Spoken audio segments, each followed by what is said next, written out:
המלחמה החזירה את המזרח התיכון אלפי שנים לאחור. גל של חזרה בתשובה שטף את הארץ. סנהדרין חדשה כונסה בירושלים. זמן הגאולה הגיע. פעם הייתי איבון קליינברג, מספר זהות 024. אתם מכירים אותי כאנרכיה מוטי. של מה באת? יש איזה ילדה, אני חייבת להעביר אותה לגבול.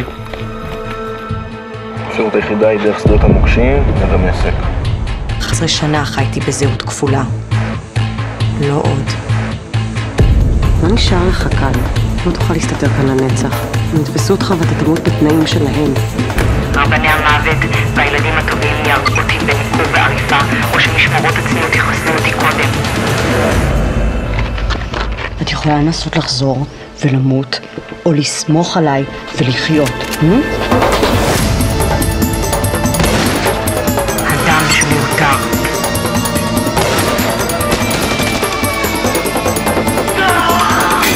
לא נותר לי עוד זמן רב.